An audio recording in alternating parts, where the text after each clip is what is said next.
In this section, we'll be discussing concrete stairs.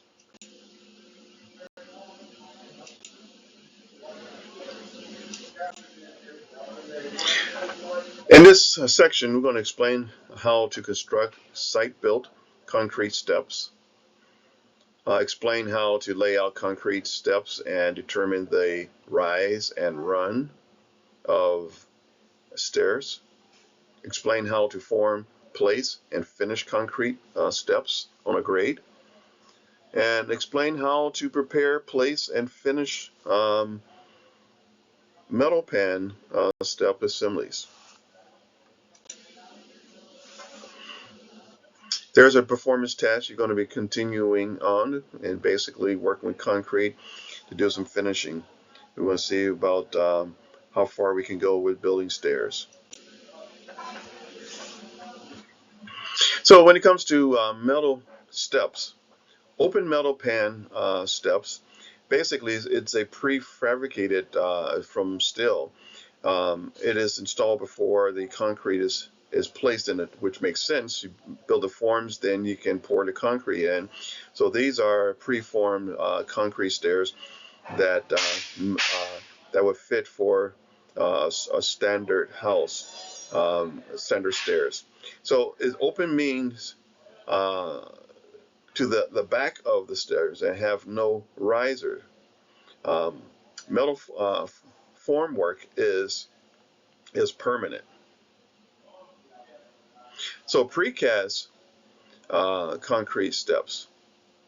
So precast, it's a cast offsite and is placed on the foundation and tied into the structure. Now, here's that type. You just buy the stairs, you order it, and so if you have a house that you need some concrete stairs, you can get the precast ones, and it come to your house delivered, ready to go in place. Solid concrete steps, that's formed in place. That's done on a job site. So open metal pan steps is prefabricated form of steel, and it's installed before the concrete is in place. But when it comes to the solid concrete steps, those are, like I say, I don't know. It's definitely done on site, and I don't know which one is more popular, but it all depends on the I guess the subdivision where houses are being built. So the open metal, again, um, you pour in the concrete in the base, open metal pan. The precast, again, you buy that pre-made, it comes shipped out. The solid filled base, that is formed uh, on the job site, and the suspended, that could be on the job site too, formed and designed and built out. This is wooden forms. If you notice, it's really fortified.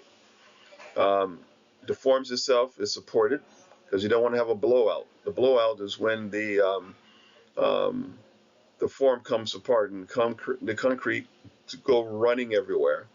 That is a worst day for a craftsperson if something like that happened, because trying to repair the forms and keep the concrete is going to be extremely difficult, but it's going to be really messy too.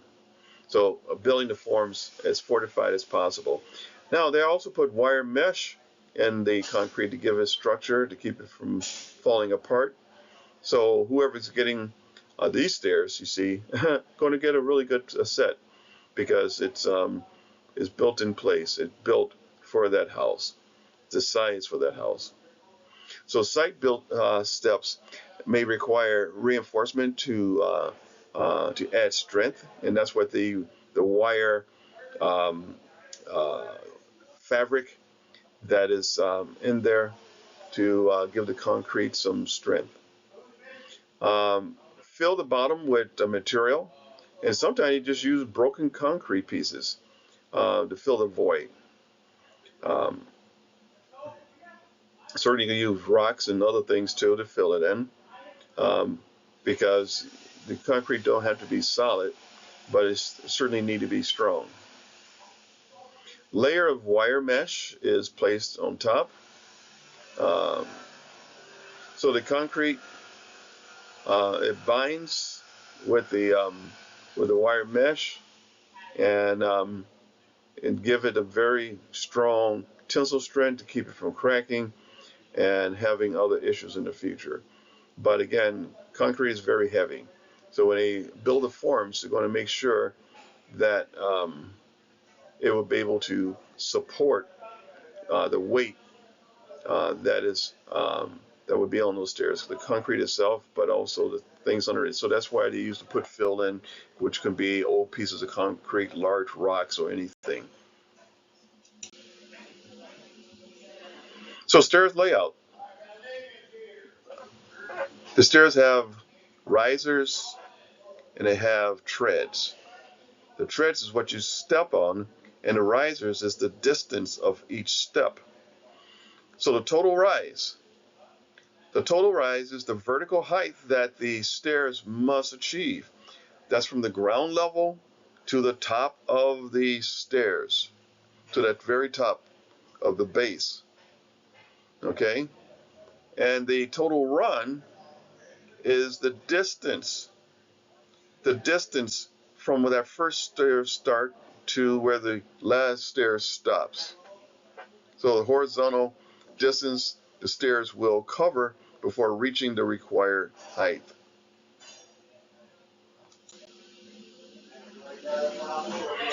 So determining steps dimensions. To calculate the number and height of risers for the entire flight of stairs, use the following steps. Here's the very first thing you would do. Determine the total rise of the stairway in inches. The total rise from the ground level where you're standing to the top of that landing, to the very top. That will give you a distance. If it's 8 feet, if it's 10 feet, if it's, in this case, 7 feet, 11 and a half inches, that would be the number you use. Divide the total rise by 7 to find the number of risers needed. Why? Because the step should be probably around 7 inches tall, about 7 inches. That's what they're using. Each step rising from one to another, 7 inches. So divide the total rise by 7 to find the number of risers needed. Okay? Number 3, take the whole number and divide it by the total rise of the stairwell. So now, again, we're using that 7 as that unit. And whatever you have left over, you're going to divide it between each stair. So we use 7 to find out the number of stairs. Then whatever to make up the difference, if it's you would add it to that 7 inches. So each stair would be the same height.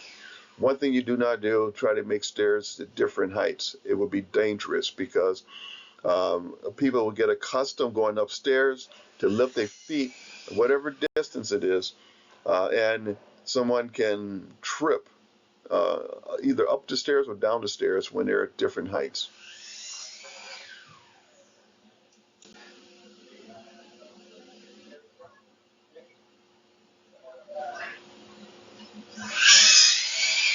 So determine the total run of the stairs.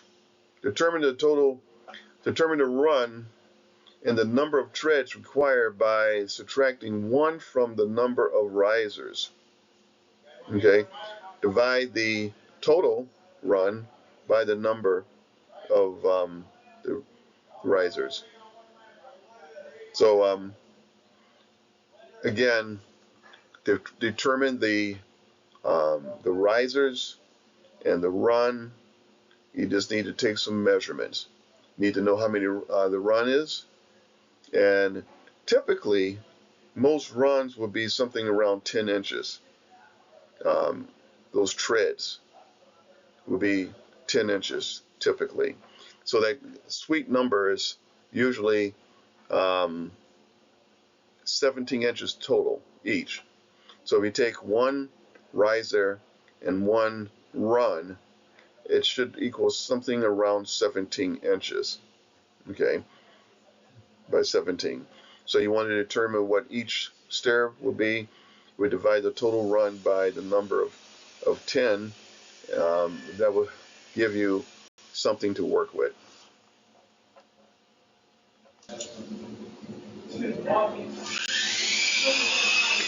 So stairs on grade, most commonly adjacent to sidewalks and parking lots, as well as at building entrances.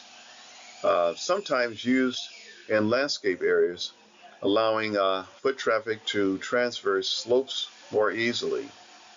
So again, stairs on a grade. Um, again, uh, going down to a different level, um, especially in parks and things like that, you see it kind of often to give a sure-footed instead of walking down a hill. They a lot of times will put um, stairs on a grade to go up or go down a certain levels. Subgrade preparation. Without adequate or uniform support, steps are likely to sink unevenly into the ground, causing problems. And that is so true. There's many times I've seen steps going into a house that is not level, it's tilted, is leaning, and it actually can be dangerous too because trying to go up in this icy something like that, you can trip, fall, and slip. So a footing is required for stairs to rest on at the bottom. So again, yes, it will need um, a footing. Well compact layers of soil and granular fill can be used inside the form to reduce the volume of concrete required. No fill material should be placed within 4 inches from the form sides because you want to use the concrete as the strength, not the fill.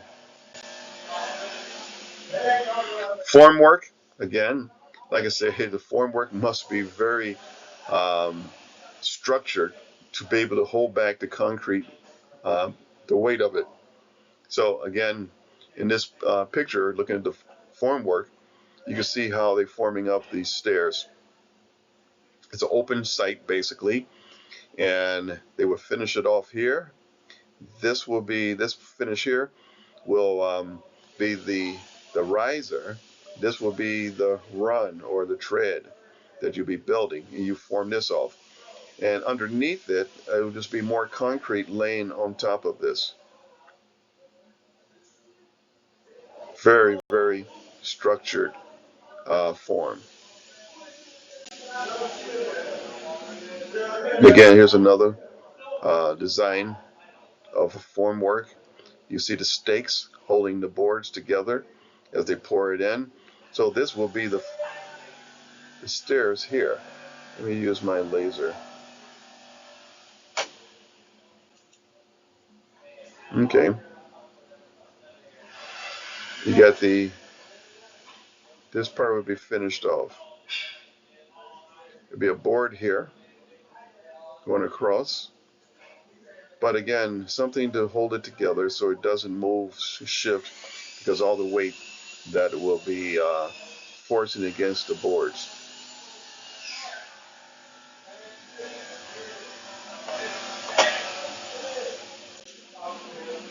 So placement.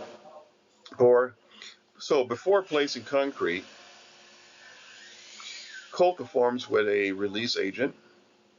Um, Placement should start at the bottom and work upward. Carefully spade or vibrate the concrete. Float each tread. Remember, the tread is the part you put your foot on as you're walking up. Float each tread after it is filled. Fill the top step or the landing last.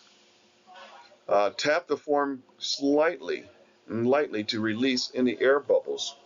check the treads with a level to make sure it is straight before you finish it and before it starts to harden. So when it comes to finishing, start finishing at the top and work your way downward, not the other way around. You start at the bottom pouring concrete, you work your way up, but you finish from top to bottom.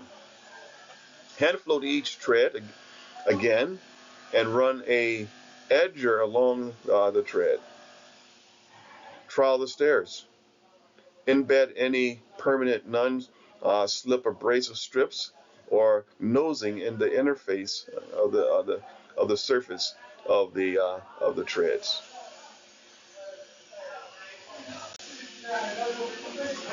Finish the risers after the treads, and if you notice, this is a 90-degree trowel, and that trowel is used to get into the corners really well without uh, causing a lot of imperfections. So this will put a really smooth surface on the inside corner. So carefully tap down each riser board so it can be removed. Float each riser in a circular motion with an inside step tool, which you see here. Smooth the cove, which is that radius in that corner. It's not a square corner, it's a radius there, a slight radius, which we call a cove, where the riser meets the treads. Then draw a damp brush lightly back and forth across the riser.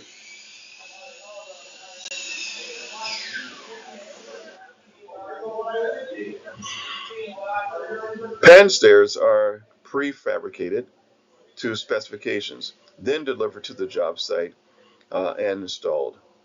And so, again, a pan stairs is basically these things um, are preformed. These and the concrete is basically in a pan and is mounted to usually metal um, risers. So metal risers, concrete. Open designs have no risers, while closed designs do have risers and is safer. Kids cannot slip through it.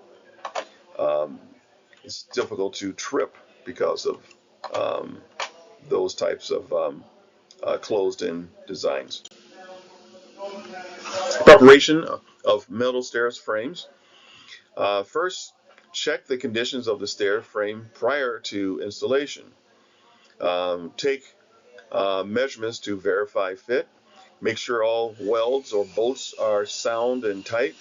Check the alignment of the sidewall and the supports.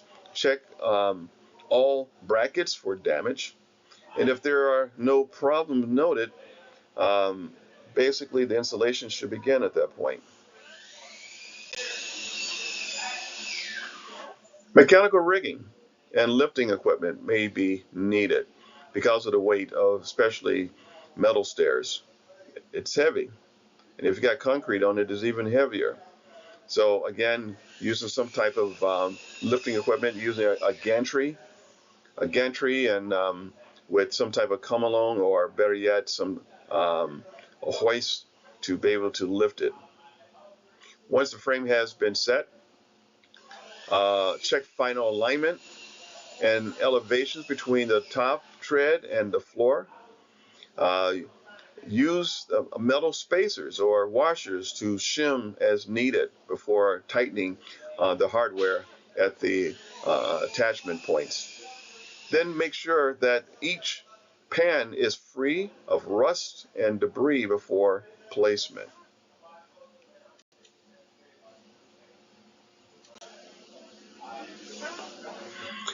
Before placement, coat the areas outside of each pan with a foam release agent to prevent the concrete from sticking to it. Wash any splatter away soonest after it lands because um, the concrete itself got chemicals in it, and it can stain certain things and cause issues. So do not allow form release agents to get inside the pan.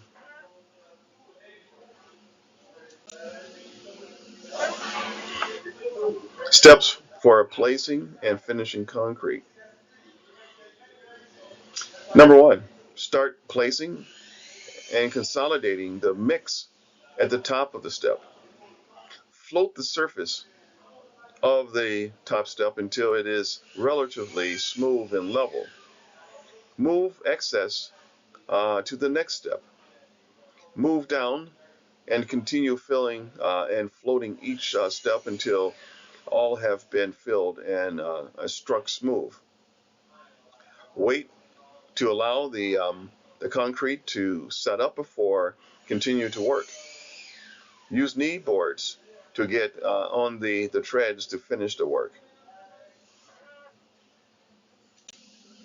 Number five, begin at the top again and refloat the top step.